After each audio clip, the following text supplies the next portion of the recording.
Welcome to our React Native series. In today's episode, we're diving deep into the world of flex layout and positioning in React Native.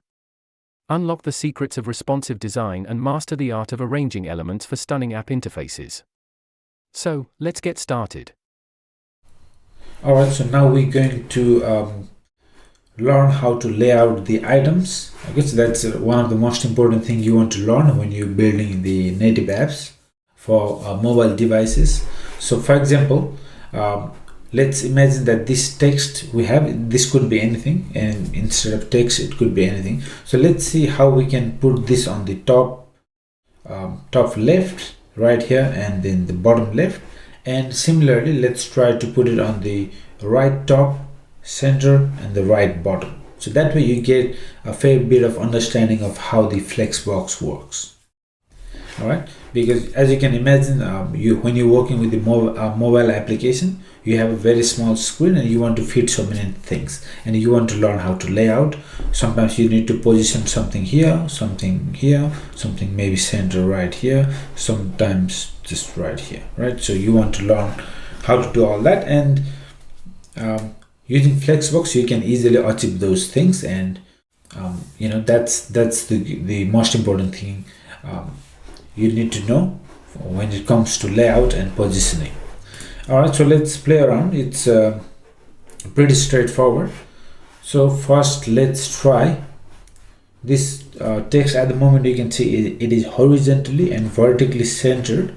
Now let's try. First we're going to try to put it on the top left corner, then we will try center left, and then we try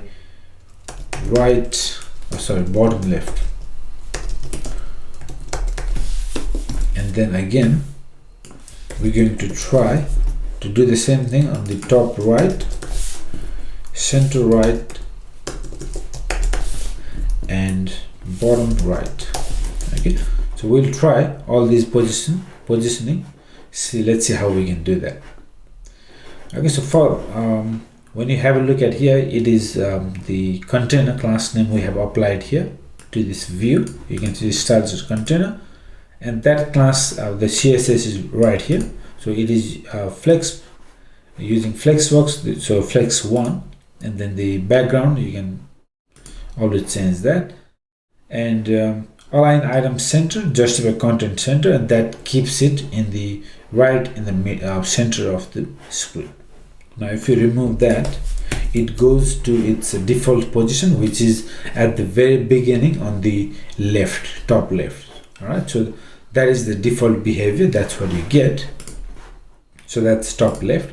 Now let's see how we can center left this one, which means right here.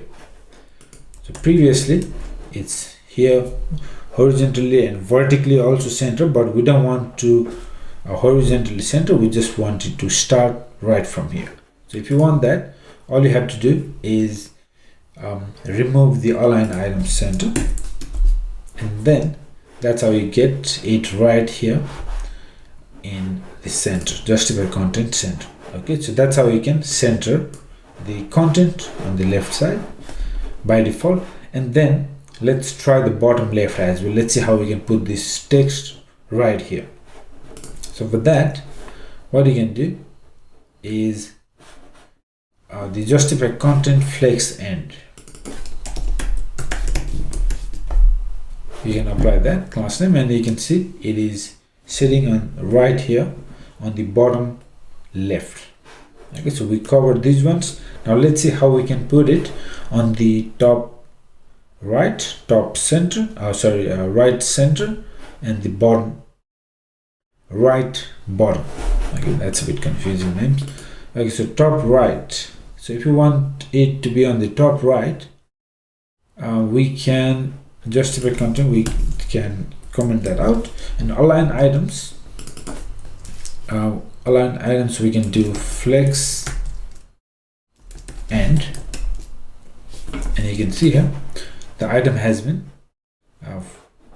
put on the top right. Okay, so that's how we can put it on the top right. Now if we want to center it here on the right, justify content we're going to change this to center.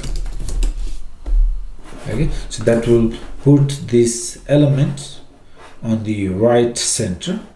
If we want to put it on the bottom right, you can use flex end, and for the justify content also you can use flex end.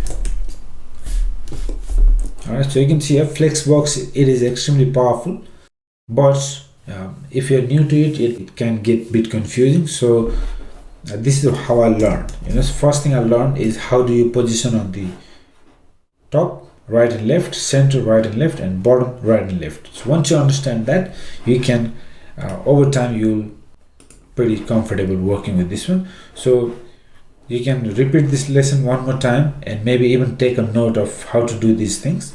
Maybe write a note and keep it somewhere so that next time you don't get confused and you know exactly what to do when it comes to layout and positioning.